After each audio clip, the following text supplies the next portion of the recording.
엘프와 구두장이.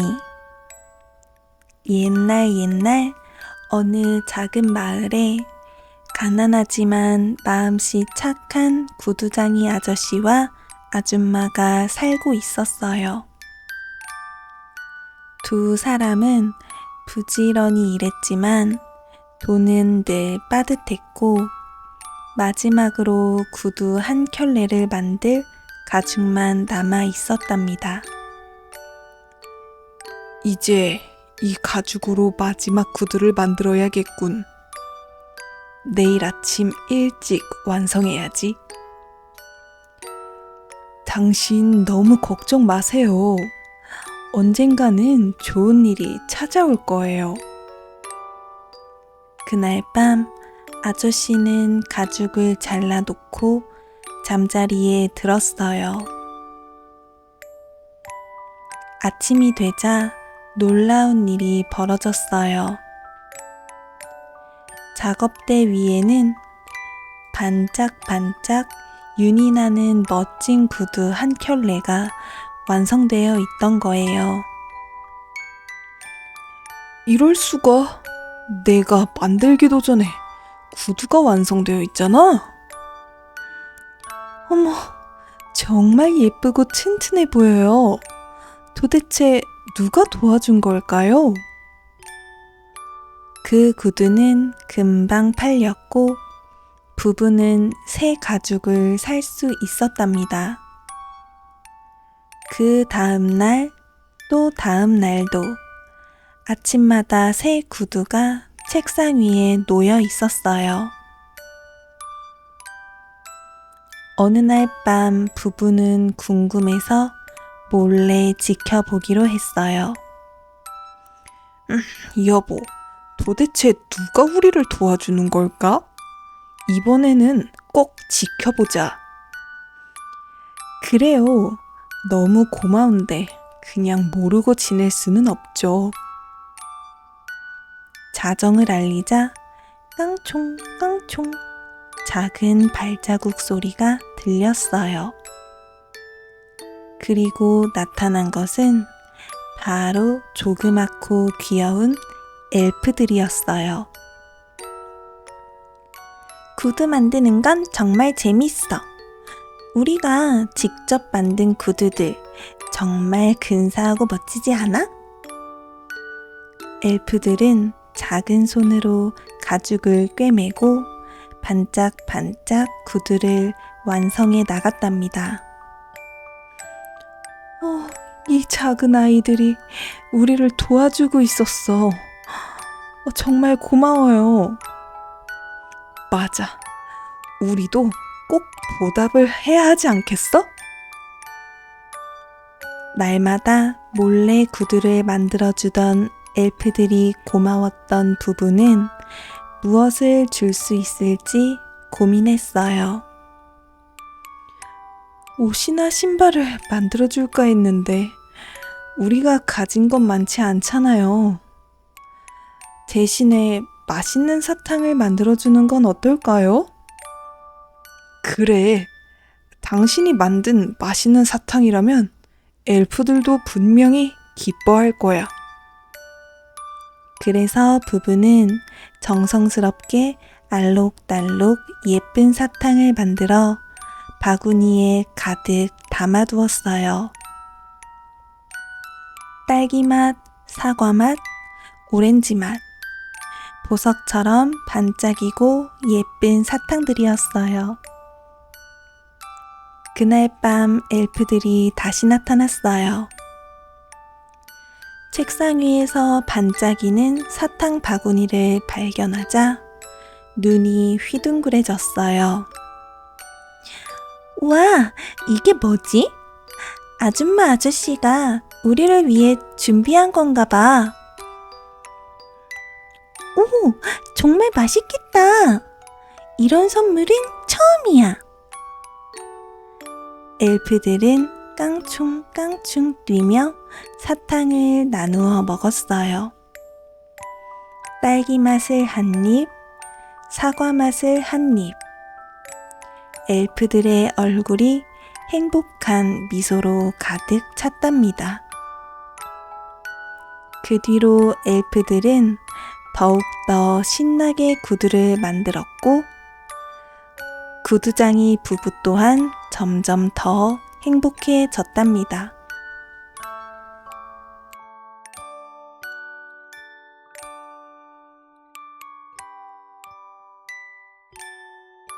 호랑이 형님.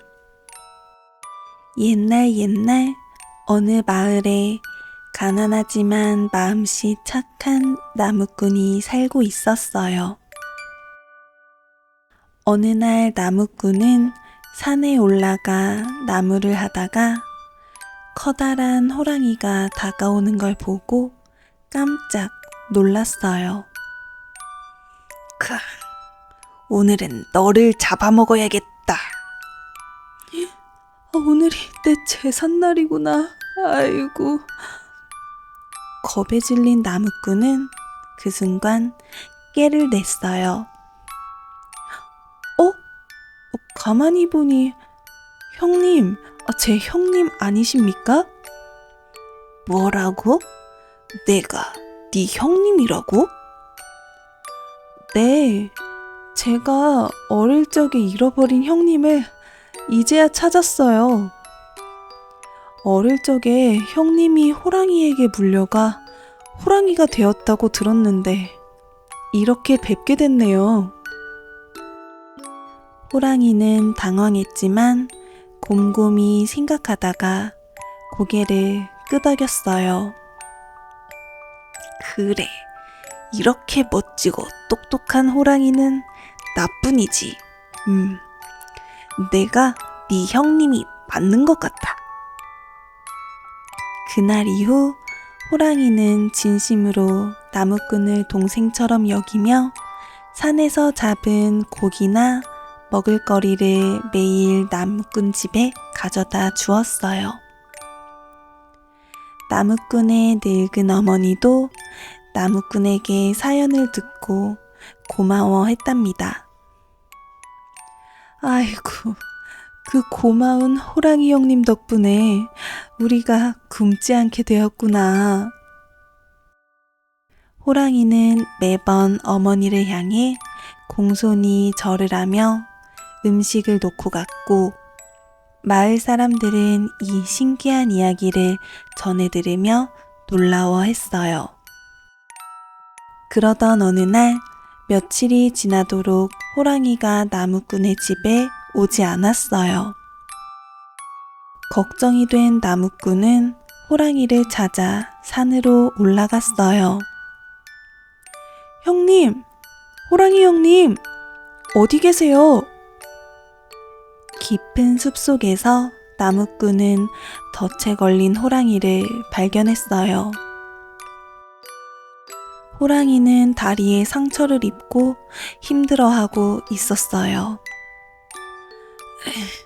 동생아, 미안하다. 내가 이 꼴이 돼서 너와 어머님을 이젠 도와줄 수 없을 것 같아. 무슨 말씀이세요? 그동안 형님이 저희를 도왔으니 이번엔 제가 형님을 도와드릴게요. 나무꾼은 온 힘을 다해 덫을 풀어주었어요. 그리고 약초를 따와 호랑이의 상처를 정성껏 치료해 주었어요. 동생아, 네가 나를 진심으로 생각해주니 정말 고맙구나. 형님, 저야말로 너무 감사해요. 우리 앞으로도 오래오래 함께해요. 그날 이후 나무꾼과 호랑이는 더 두터운 정을 나누며 지냈어요. 호랑이는 산에서 먹을 것을 가져다 주었고 나무꾼과 어머니도 호랑이를 진짜 가족처럼 생각하며 맛있는 요리와 간식을 나누어 주었어요. 이렇게 나무꾼과 호랑이는 형제의 정으로 서로를 지켜주며 오래오래 행복하게 살았답니다.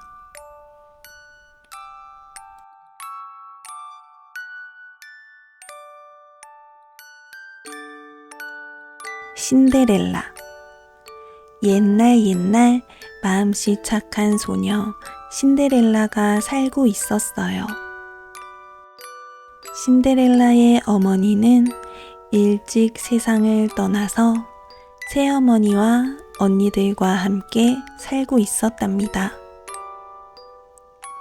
하지만 새어머니와 언니들은 착하고 예쁜 신데렐라를 질투했어요. 신데렐라는 매일 구박을 받으며 하녀처럼 집안일만 해야 했어요.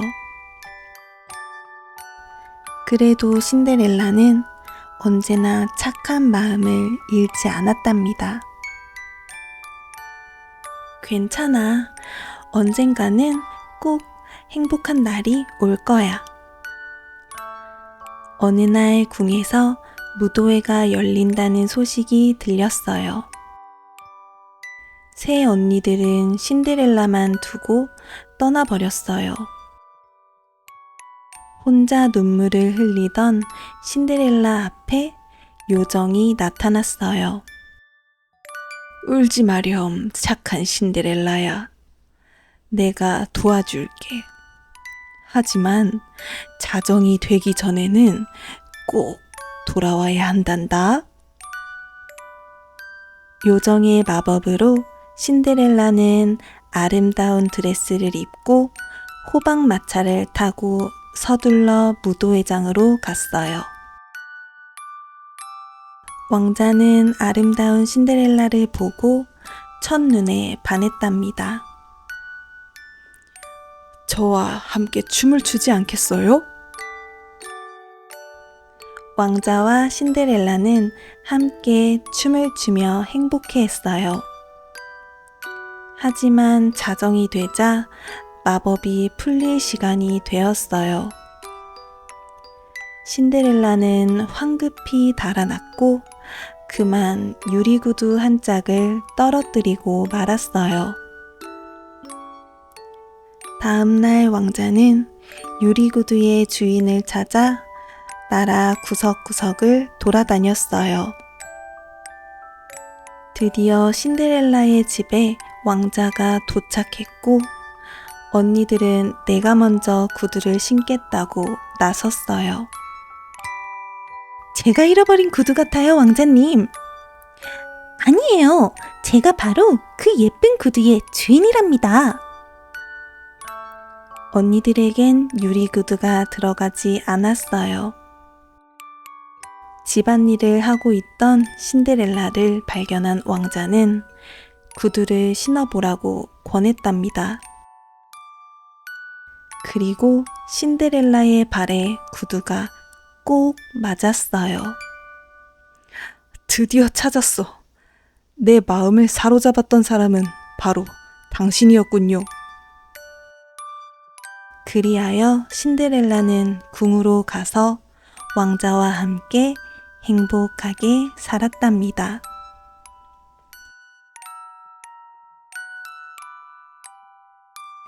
우물안 개구리.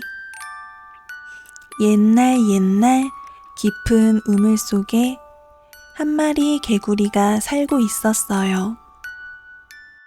우물 안은 늘 시원한 물이 가득했고 동그랗고 파란 하늘 한 조각이 올려다 보였어요. 개구리는 생각했어요. 이 우물 안이 최고야. 동그랗고 아름다운 하늘이 있고 잠자기 충분한 공간도 있지. 이만큼 좋은 곳은 어디에도 없을 거야. 개구리는 매일 큰 소리로 우물 속의 모습을 자랑했어요. 어느 날 우물가에 귀여운 파랑새 한 마리가 놀러 왔어요. 파랑새는 우물 속 개구리를 내려다보며 말했어요. 작은 개구리야, 세상은 네가 보는 저 하늘 조각보다 훨씬 크고 넓단다. 끝없이 펼쳐진 바다와 엄청 높은 산도 있어. 하지만 개구리는 고개를 저으며 대답했어요. 그럴 리 없어. 내가 사는 이 우물이 최고라니까. 파랑새는 잠시 웃으며 말했어요. 언젠간 용기 내어 우물 밖으로 한번 나와봐. 그러면 더 크고 넓은 세상을 알게 될 거야. 며칠 뒤 큰 비가 내려 우물이 가득 차더니 물이 넘쳐 흘러 개구리는 휩쓸리듯 우물 밖으로 나오게 되었어요. 개구리는 깜짝 놀랐어요. 눈앞에는 끝없이 펼쳐진 푸른 하늘, 멀리 보이는 높은 산, 바람에 흔들리는 넓은 들판이 있었어요. 우와, 정말 세상은 이렇게 넓고 아름다웠구나. 내가 너무 작은 곳에서만 살았어. 그제야 개구리는 세상이 자신이 알던 것보다 훨씬 크고 넓다는 것을 깨달았답니다.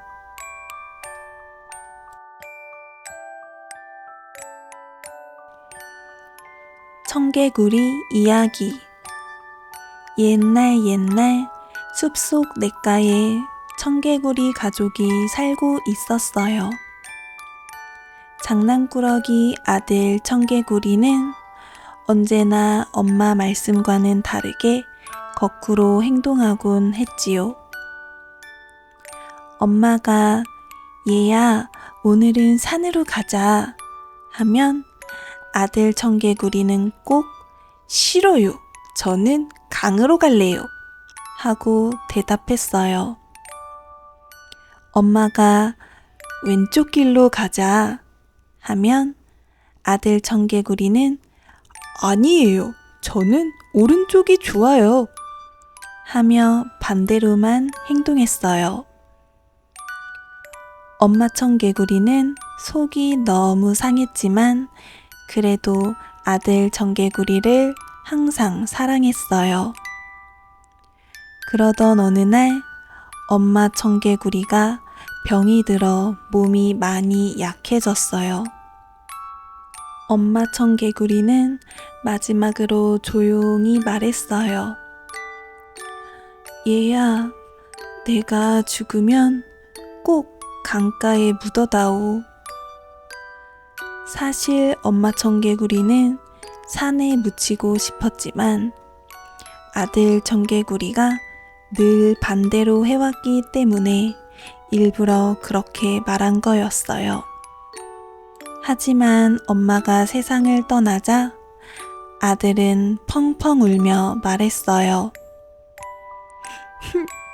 죄송해요, 엄마. 이제까지는 제가 반대로 행동했지만 이번만큼은 꼭 엄마 말을 들을 거예요. 그래서 아들 청개구리는 엄마 청개구리의 부탁대로 산이 아니라 강가에 묻어들였어요. 그 뒤로 비가 내릴 때마다 청개구리는 강물이 불어 무덤이 떠내려 갈까 걱정하며 강가에서 눈물 섞인 울음소리를 냈답니다. 그래서 지금도 비가 오는 날이면 청개구리가 슬피 우는 소리가 들려오는 거랍니다.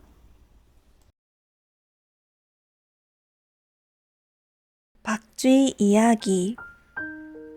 옛날 새들과 짐승들이 서로 누가 더 강한지 다투기 시작했어요. 새들은 하늘을 날며 말했어요. 우리 새들이 세상에서 제일이야. 하늘을 자유롭게 날 수 있잖아. 그러자 들짐승들도 지지 않고 외쳤어요. 아니야. 땅에서 달리고 힘쓰는 건 우리 짐승들이 최고야. 이렇게 두 무리가 맞서 싸우려 하는데 한쪽에 끼지 못한 동물이 있었어요. 바로 박쥐였어요. 박쥐는 혼잣말로 중얼거렸어요. 나는 날개가 있으니 새 같기도 하고, 하지만 털과 이빨도 있으니 짐승 같기도 하고, 도대체 어느 편에 서야 하지? 박쥐는 고민하다가 새들이 이길 것 같으면 재빨리 새들 쪽으로 날아가 말했어요. 얘들아, 나도 새야. 나도 날개가 있고 하늘을 날 수 있잖아. 그리고 들짐승들이 이길 것 같을 때는 쌩 하고 들짐승들 곁으로 가서 말했어요. 사실 난 짐승이야. 봐봐, 너희들처럼 이빨도 있고 털도 있잖아. 박쥐는 이쪽 저쪽 편을 바꿔가며 자기가 유리한 대로만 행동했어요. 마침내 싸움이 끝나자 새들과 짐승은 모두 박쥐에게 화가 났어요. 박쥐는 자기가 유리한 대로 이쪽 편에 또 저쪽 편에 왔다 갔다 하기만 했어. 맞아. 박쥐는 새도 짐승도 아니야. 앞으로 박쥐는 믿을 수가 없어. 화가 난 동물들을 피해 박쥐는 동굴 속으로 도망갔어요. 그날부터 박쥐는 다른 동물들이 자는 밤에만 조심스레 날아다니게 되었답니다.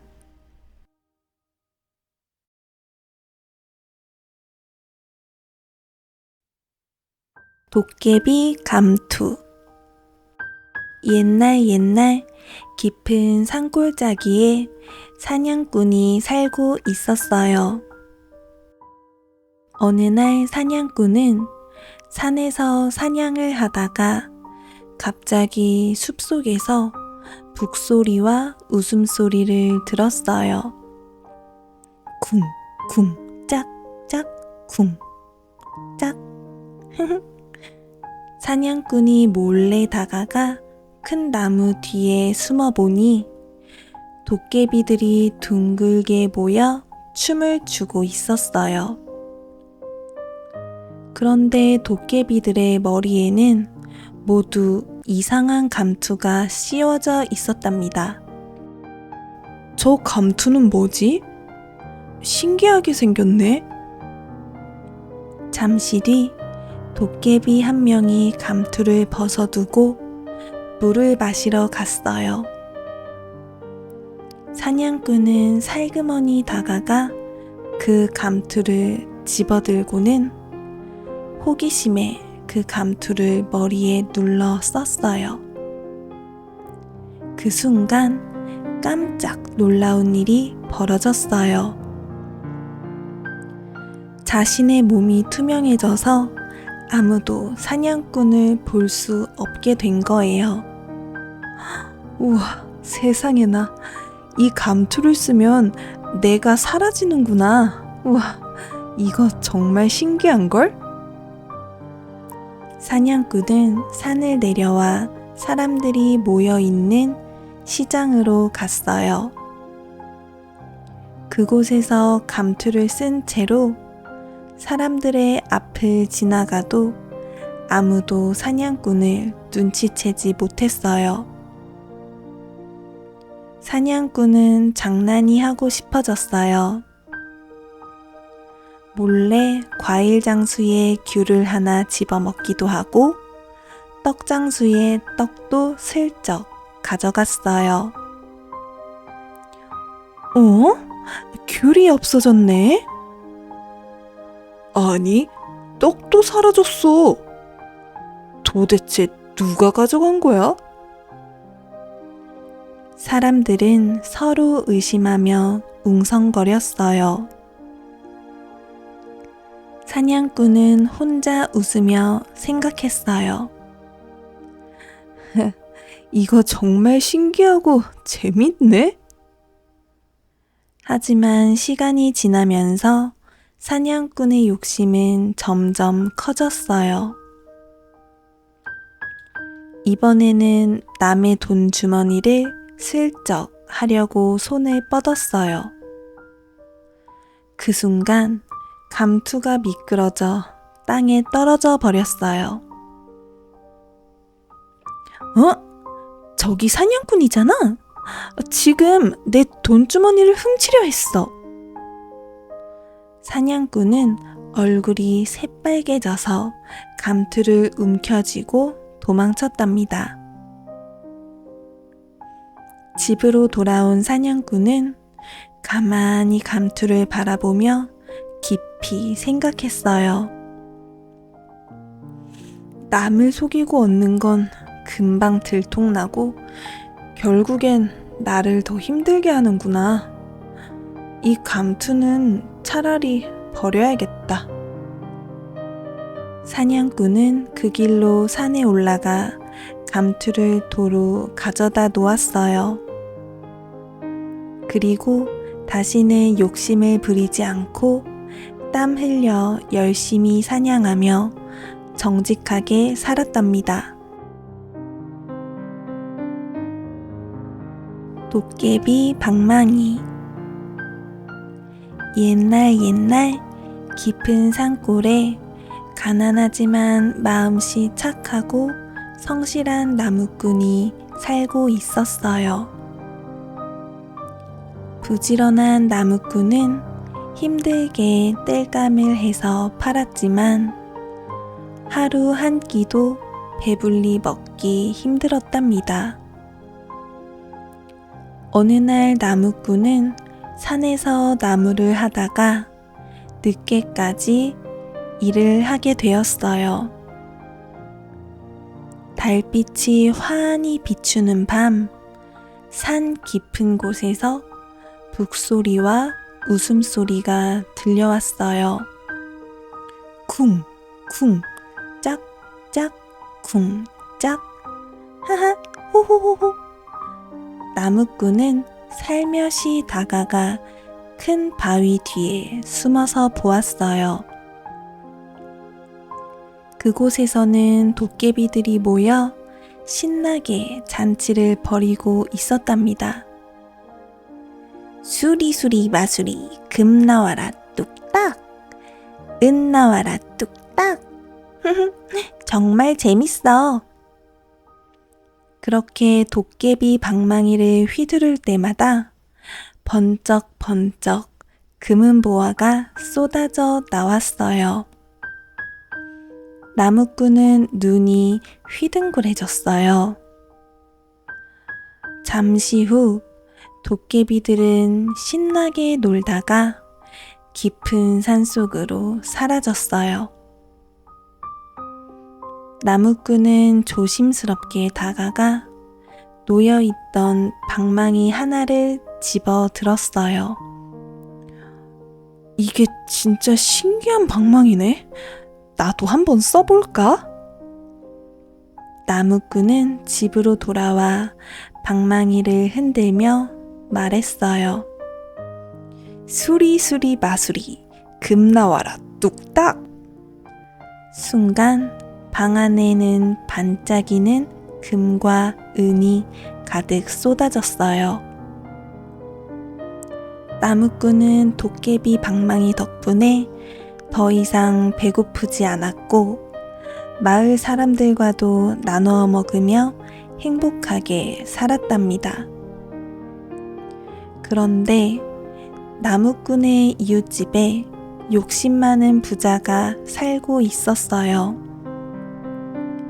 부자는 나무꾼이 부자가 되었다는 소문을 듣고 나무꾼의 집으로 찾아와서 물었어요. 아니, 자네는 어떻게 하루아침에 이렇게 부자가 된 건가? 제가 산에서 도깨비를 만났는데 도깨비 방망이를 휘두르며 금 나와라 하면 금이 나오지 뭐예요? 정말 신기하죠? 나무꾼은 착한 마음에 솔직히 이야기해 주었어요. 그러자 부자는 눈을 번쩍이며 나무꾼의 방망이를 빼앗아 들곤 근처 산으로 도망갔어요. 그리고 욕심 가득한 얼굴로 외쳤어요. 나에게도 금을 내놓거라, 이 도깨비 방망이야! 하지만 이번에는 금은 보화가 아닌 무시무시한 도깨비들이 우르르 나타났어요. 감히 우리 방망이를 훔쳐? 이 욕심꾸러기 도둑 같으니라고? 도깨비들은 부자를 호되게 혼내주고 도깨비 방망이를 다시 가져갔답니다. 부자는 혼쭐이 나서 집으로 달아나고 말았어요. 그 후로도 착한 나무꾼은 도깨비 방망이 덕분에 풍족해진 재물을 마을 사람들과 나누며 행복하게 살았고, 욕심 많은 부자도 두 번 다시는 욕심을 부리지 못했어요.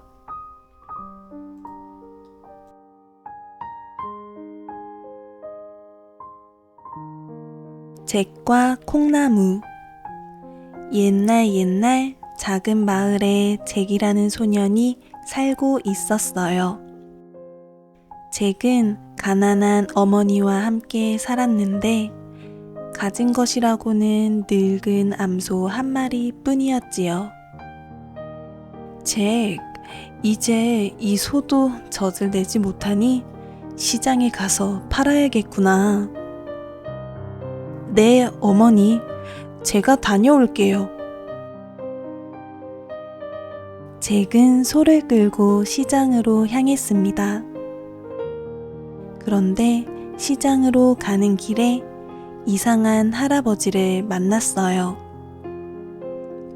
얘야, 그 소를 나에게 팔지 않겠니? 대신 특별한 콩 5알을 주마. 네? 콩이요? 겨우 콩 5알이요? 이건 보통 콩이 아니란다. 심으면 하늘까지 닿는 나무로 자라는 마법의 콩이란다. 잭은 고민하다가 신기한 콩을 받아들고 집으로 돌아왔습니다. 하지만 어머니는 몹시 화가 났어요. 아니, 귀한 소를 팔아서 돈이나 받아와야지. 겨우 콩 5알이 뭐야. 화난 어머니는 마법콩을 창 밖으로 던져버렸어요. 그런데 놀라운 일이 일어났어요. 다음 날 아침 잭이 눈을 뜨자 창밖에는 하늘까지 높게 뻗어 있는 거대한 콩나무가 솟아 있었어요. 우와, 진짜였어. 콩나무가 구름 위까지 자라 있잖아. 호기심 많은 잭은 콩나무를 타고 위로 올라갔어요. 드디어 구름 위에 도착하자 눈앞에는 거대한 성이 나타났어요. 구름 위에 저런 큰 성이 있었다니. 누구의 성일까? 성 안에 들어간 잭의 눈에는 놀라운 광경이 펼쳐졌어요. 성 안에는 진귀한 보물과 음식들로 가득 찼답니다. 황금알을 낳는 황금빛 닭들도 있었고 스스로 연주하는 황금 하프도 있었어요. 한참을 성 안을 둘러보던 중에 어디선가 무시무시한 목소리가 들려왔어요. 어디선가 맛있는 인간의 냄새가 나는 것 같은데? 잭은 가슴이 철렁 내려앉았지만 재빨리 기둥 뒤로 숨었어요. 거인이 한눈을 파는 사이 잭은 황금빛 닭 한 마리와 황금 하프를 들고 성 밖을 나섰답니다. 그때 황금 닭이 깜짝 놀라 꼬끼요 하고 큰 소리를 내었어요. 그 소리를 들은 거인이 잭을 뒤쫓아 내려오기 시작했어요. 재빨리 콩나물을 타고 내려온 잭은 집을 향해 크게 외쳤어요.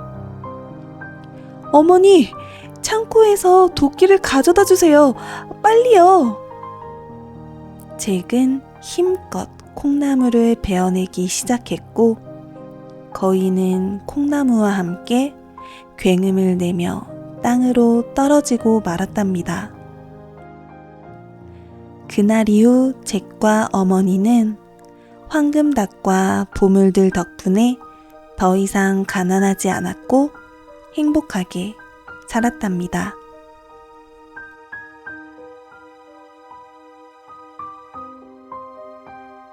잠자는 숲속의 공주. 옛날 아주 먼 나라에 왕과 왕비가 있었어요. 어느 날 소중한 아기 공주님이 태어나자 성에는 큰 잔치가 열렸습니다. 아름다운 공주님의 탄생을 축하하기 위해 요정들도 찾아왔어요. 공주님은 세상에서 가장 눈부신 미모를 가지게 될 거예요. 공주님은 누구보다 착하고 따뜻한 마음을 가지게 될 거예요. 하지만 그때 초대받지 못한 마녀가 나타났습니다. 감히 나를 잔치에 부르지 않다니. 공주는 16살이 되면 물레바늘에 찔려 쓰러지고 말 것이야. 잔치는 순식간에 두려움으로 가득 찼습니다. 다행히 마지막 요정이 앞으로 나서서 말했어요. 걱정 마세요. 공주님은 절대 죽지 않을 거예요.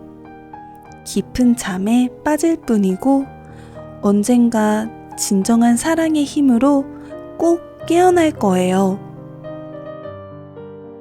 왕은 공주를 지키기 위해 나라의 모든 물레를 불태워 없앴습니다. 하지만 왕과 왕비는 여전히 불안했어요. 불안했던 왕과 왕비는 공주를 성 밖 숲속에서 몰래 키우기로 했답니다. 그리하여 공주는 성을 떠나 깊은 숲속 작은 오두막에서 새 요정과 함께 자라게 되었어요. 숲은 고요하고 평화로웠고 공주는 새들과 꽃, 사슴과 함께 노래하며 밝게 자랐어요. 요정 언니들, 저는 숲속이 참 좋아요. 하지만 왜 성에는 돌아갈 수 없는 거예요? 사랑하는 공주님, 마녀의 저주가 아직 풀리지 않았어요.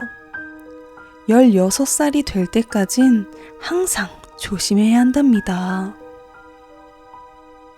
시간은 흐르고 공주는 16살이 되던 날을 맞이했어요.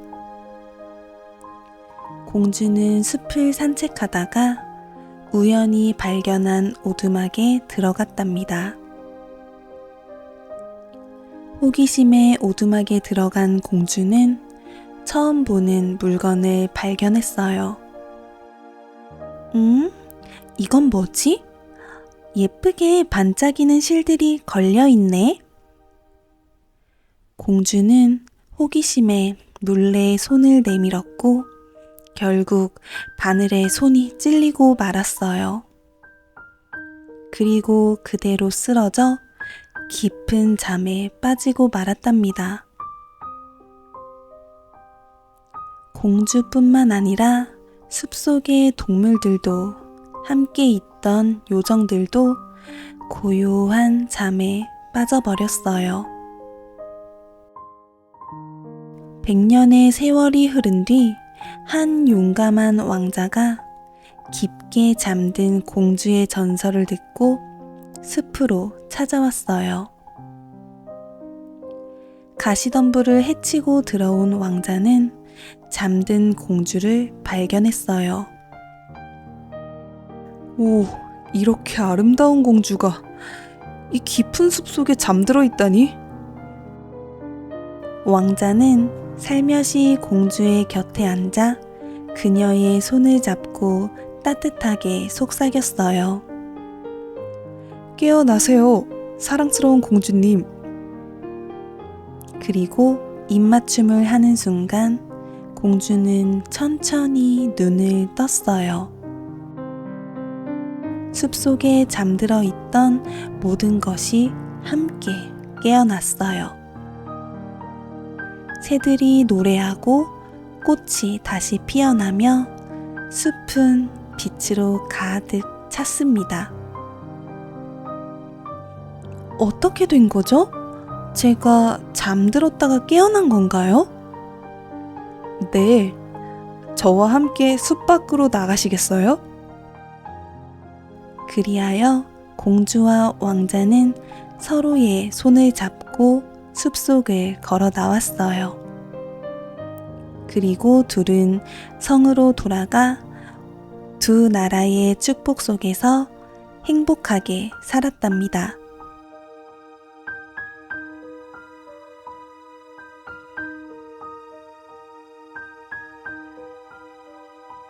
선녀와 나무꾼. 옛날 옛적 깊은 산속에 착한 나무꾼이 어머니와 함께 살고 있었답니다.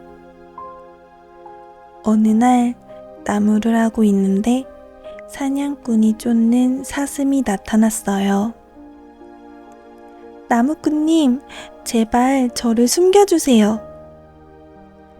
나무꾼은 사슴을 숨겨주었고 사냥꾼은 다른 곳으로 갔답니다. 고맙습니다, 나무꾼님. 저기 깊은 산 너머 연못에서 밤마다 선녀들이 목욕을 해요. 막내 선녀의 날개옷을 숨기면 당신의 아내가 될 거예요. 하지만 아이를 셋 낳기 전까지는 절대 날개옷을 돌려주면 안 돼요. 보름달이 뜬 밤, 나무꾼이 연못에 가보니 정말 아름다운 선녀들이 목욕을 하고 있었답니다. 나무꾼은 막내 선녀의 날개옷을 몰래 숨겼어요. 언니들, 제 날개옷이 없어요. 어떡하지? 미안하지만 우리는 시간이 다 되어서 먼저 돌아가야 해. 언니 선녀들이 하늘로 올라가고 막내 선녀만 남았답니다. 나무꾼은 선녀에게 다가가 말했어요. 선녀님, 왜 우세요? 날개옷이 없어서 하늘나라로 돌아갈 수가 없어요. 아름다운 선녀님, 가실 데가 없으면 저와 함께 사시겠어요? 선녀는 어쩔 수 없이 나무꾼을 따라갔어요. 둘은 결혼해서 행복하게 살았답니다. 선녀는 날마다 아름다운 옷을 만들고 나무꾼은 열심히 나무를 했어요. 곧 예쁜 아이가 태어났답니다. 귀여운 아들, 딸이 태어나고 행복한 날들이 이어졌어요. 하지만 선녀는 점점 하늘나라가 그리워졌어요.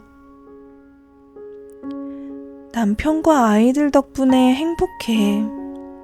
하지만 하늘나라에 계시는 부모님과 언니들도 너무 그리워.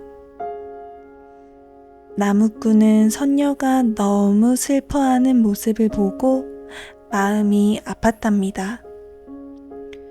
여보, 사실 당신의 날개옷은 내가 갖고 있었어. 그동안 속여서 미안. 잠깐만 이 옷을 입고 하늘나라에 갔다가 꼭 돌아와줘. 고마워요. 가족들에게 인사만 드리고 바로 올게요.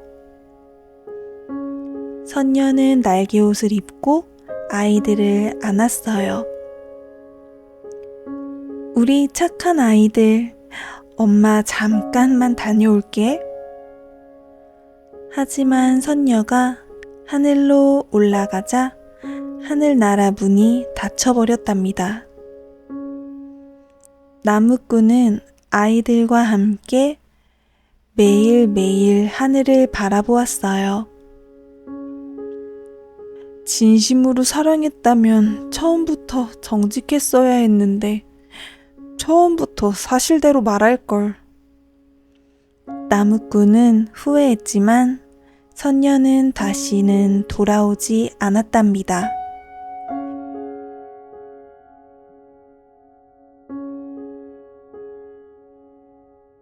토끼와 자라. 옛날 바닷속 깊은 곳에 용왕님이 살고 있었어요.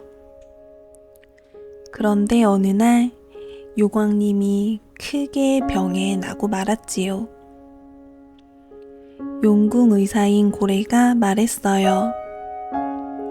용왕님, 이 병을 고치려면 육지에 사는 토끼의 간이 필요합니다. 용왕님은 걱정스레 말했어요. 하지만 토끼는 바다에 살지 않는데 어떻게 데려올 수 있겠는가? 그러자 용감한 자라가 나서며 말했어요. 걱정 마십시오. 제가 토끼를 데려오겠습니다. 자라는 육지로 올라가 숲속을 돌아다니는 풀을 뜯는 토끼를 만났어요. 토끼야, 바닷속 용궁에 놀러가지 않을래? 용왕님께서 맛있는 음식과 반짝이는 구경거리를 보여주고 싶다고 했어. 토끼는 호기심이 생겨 대답했어요. 정말이야? 그거 참 재밌겠다. 나도 한번 가볼래. 토끼는 자라 등에 올라타고 깊은 바닷속 용궁으로 들어갔어요. 용궁은 황금빛 기둥과 반짝이는 조개들로 가득했어요. 하지만 기쁨도 잠시 용왕님이 토끼에게 말을 했어요. 허허, 내 병을 치료하러 간을 내어준다니 참으로 고맙구나, 토끼야. 자, 어서 저 토끼의 배를 갈라라. 토끼는 자라에게 속은 것을 깨달았어요. 하지만 잠시 생각한 후 슬기롭게 대답했어요. 어머, 용왕님, 이걸 어쩌죠? 제가 간을 여기까지 가지고 오지 않았는데 숲속 우리 집 나뭇가지 위에 두고 왔답니다. 용왕님이 필요한 줄 알았으면 가져왔을 텐데 몰랐어요. 용왕님은 간절한 마음에 대답했어요. 그래, 그럼 어서 다녀오거라. 우린 여기서 기다리겠다. 토끼는 다시 자라 등에 올라타 육지로 나왔어요. 그리고 땅에 발을 딛자 깡충깡충 뛰어가며 웃었지요. 간을 두고 다니는 동물이 어디 있겠나? 감히 나를 속이려 들어? 난 이제 자유다. 자라는 멍하니 서 있다가 뒤늦게 깨달았어요. 아이고, 토끼를 속이려다가 내가 토끼에게 속고 말았네. 그 뒤로 용궁에서는 2번 다시 육지 동물을 함부로 데려가지 않았고, 토끼도 숲속 생활에 만족하면서 평화롭게 살았답니다.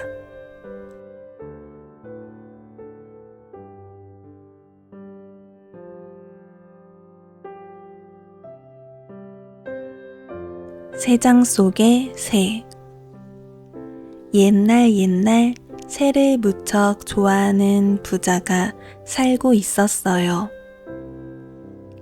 그는 노래를 잘 부르는 아름다운 금빛 새를 잡아다가 반짝반짝 빛나는 황금 새장에 가두었답니다.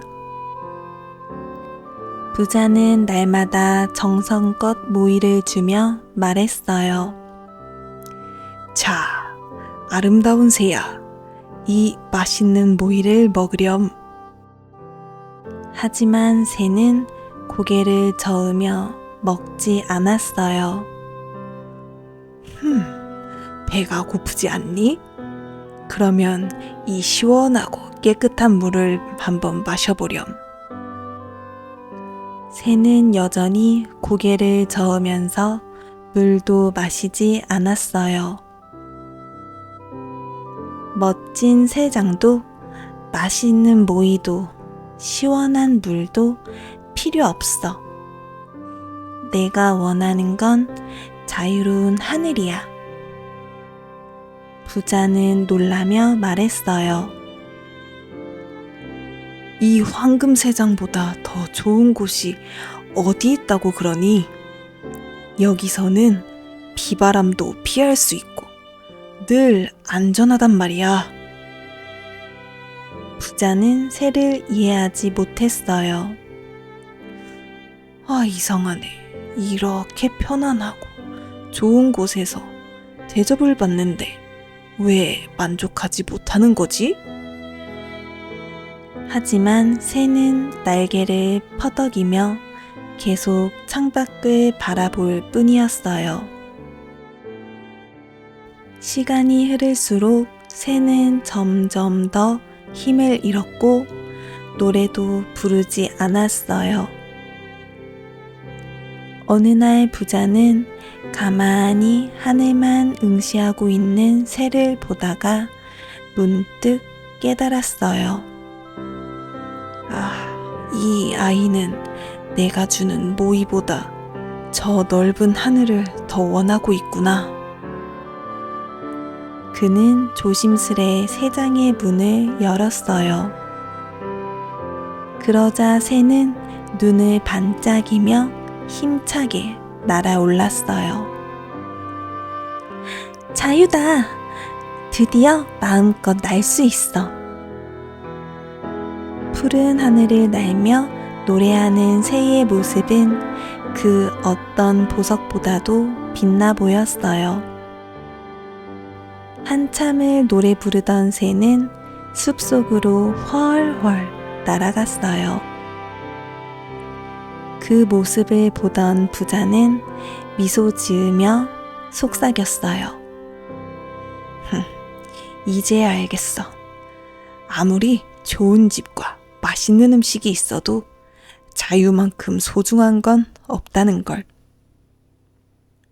그날 이후 부자는 다시는 새를 가두지 않았고 숲에서 자유롭게 날아다니는 새들의 노래를 들으며 행복해했답니다.